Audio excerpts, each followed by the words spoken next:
me, the legacy is to make sure that we provide our students with the best and they have everything to make them successful as they continue to grow and go through the different class levels.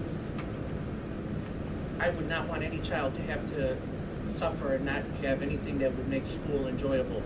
So to me, moving now and preserving those programs is the way that we should go, and we should support and move forward with the Grade Center option. It preserves it the most.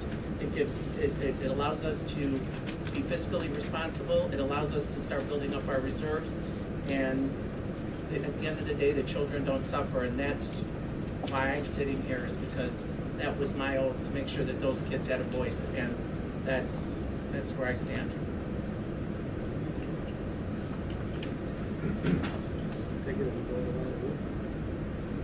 I'm not worried about my legacy. I'm just worried about what's the best thing to do for the kids. That's what we need to do. That's why we're here.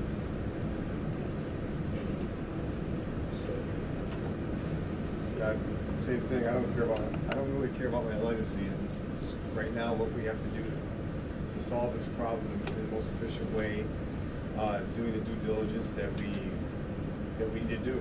And if it comes through, then we make a decision to go forward.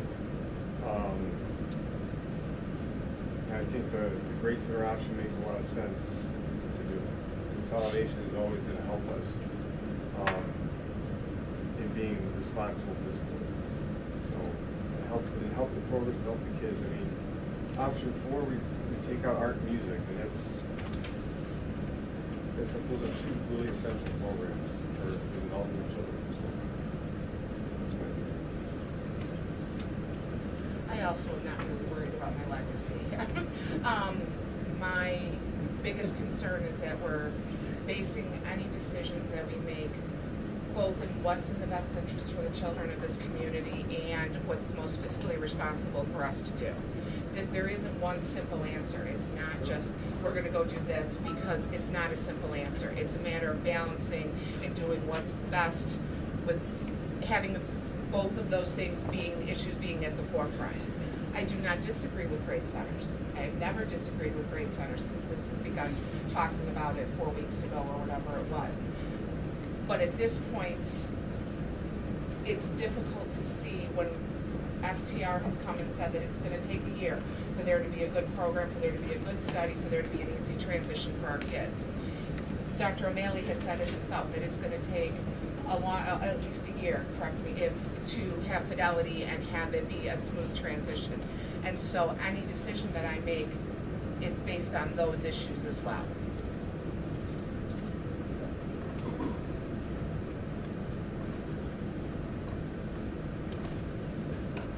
Just Dr. Schilling, just if the referendum, if we're not successful, what are the options that we have? I know I'm repeating myself, I just want to make, and how fast do we have to react in the sense of I'm assuming it's July 1st, we have to have our cuts for that budgetary year, correct? Well, if it would not pass, you already have to have a decision on what you're going to do before then. Excuse me, Dr. Schilling, could you please try to project more? Because there's a whole room full of people here that are very interested in what you have to say as a guest speaker. Thank you. If the referendum does not pass. Yeah, go back there.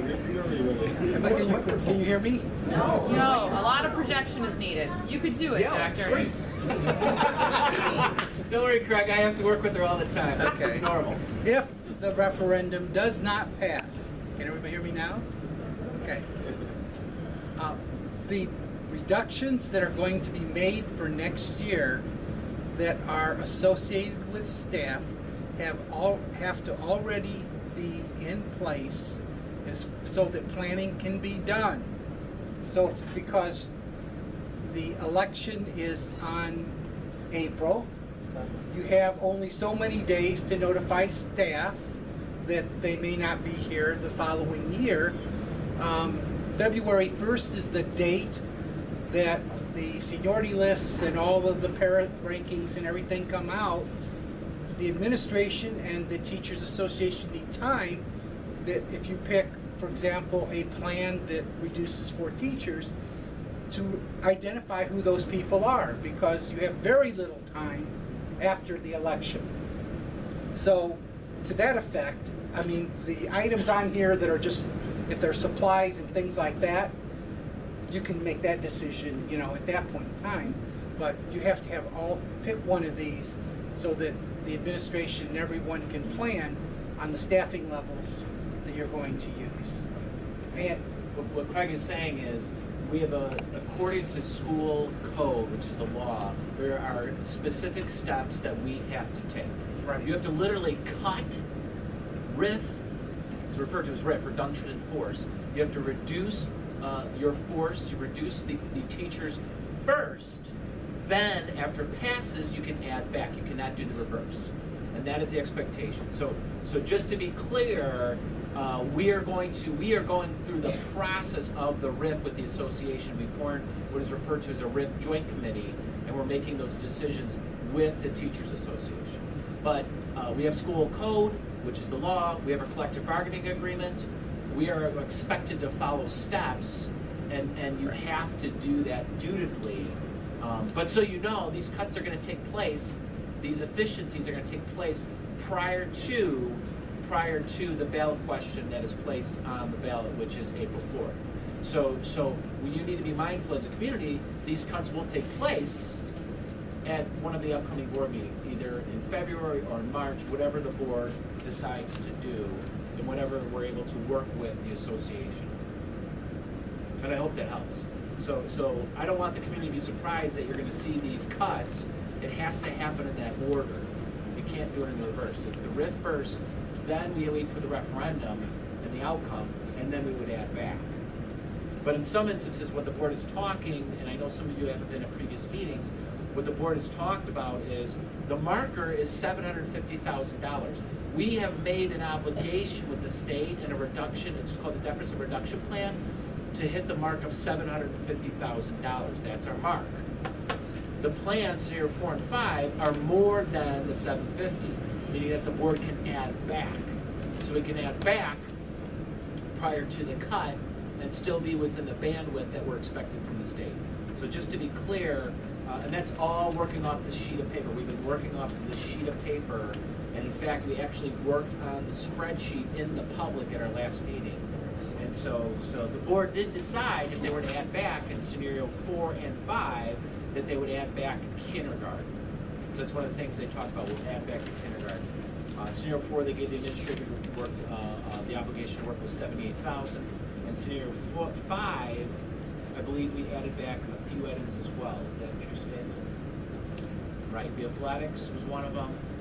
The full day kindergarten, the athletics, again, and I think we stopped pretty much, the committee working, I think we stopped there.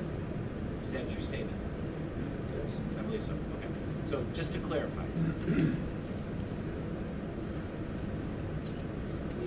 Bristol. Yeah, Sorry. we're down there yet. Sorry. did that answer your question? It does. I guess where my next question comes in is if the referendum doesn't pass, you know, this way, which option are we directing the superintendent to go? And I know there's been option 4, option 5, option 4, option 5.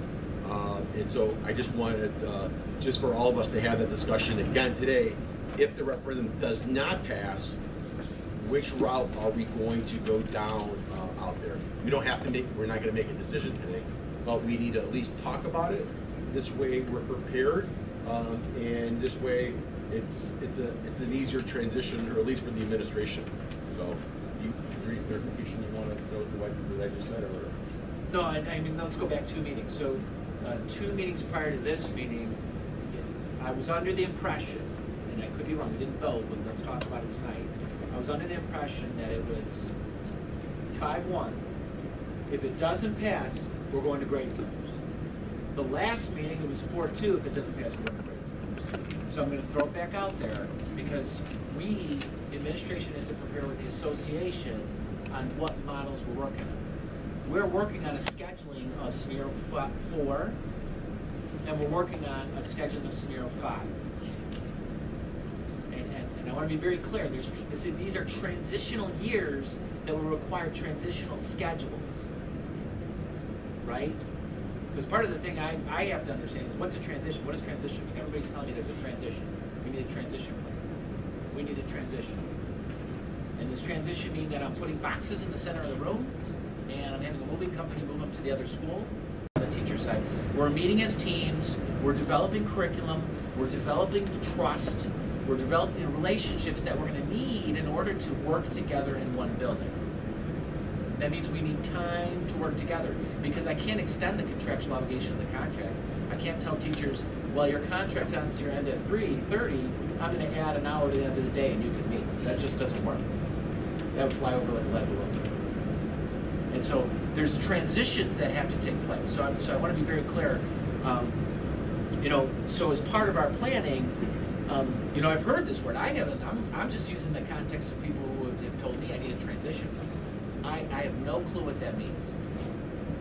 I have no clue because it's been brought to my attention. We need a transition.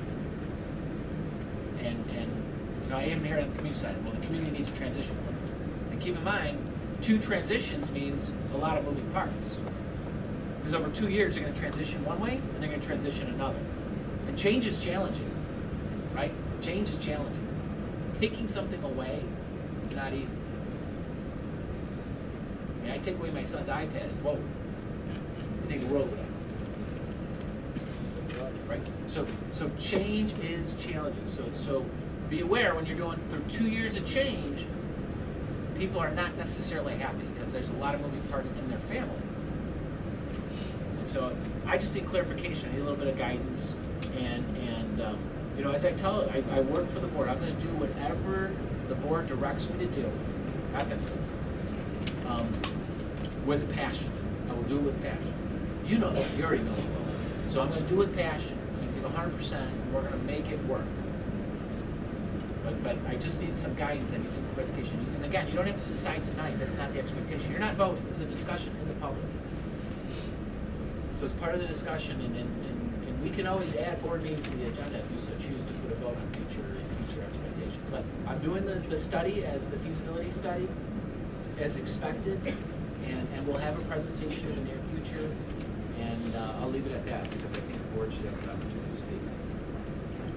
Can I ask a question before we begin that discussion? Yeah. I thought that we voted, I almost think it was last year, maybe it was the beginning of this year, that if the referendum didn't fail, that we were going with if the referendum failed, that we were going with option 4. Is that not? I mean, I thought we voted on that. When was this? This was before the last referendum, before the, Option 4 is put on the table. I believe you made the suggestion at the end. oh, so that then maybe it was, meetings ago that we voted on. no, but I thought, We agreed you're to right. option 3. But there was option 3. Option 3, which means cut everything. Cut everything, okay. And so that's what we agreed to. And so the reason why we added, the different scenario, because board members saying, hey, what can we do to preserve the programs? One of them, tweak the classroom sizes for junior high, and the other one is, look at grade centers to see how do you preserve all the programs in a sense within the third budget frame. So what we kind of agreed to last year was to option number 3, which means cut everything. Okay. And so That's not necessarily true. I mean, it left a little bit of We leeway. cut everything except we were going back and forth between either language or being. Right, we all had agreed on option 3. I'm just saying, Right. don't, But I mean, during don't say one of cut the- everything. You're right. I'm looking at option number 3 here, scenario number 3, where if we did eliminate everything, it would save $923,000. We would have to add that to get down to 750, basically. And we couldn't agree which one was more important, one or the other. Just to clarify, right? Question.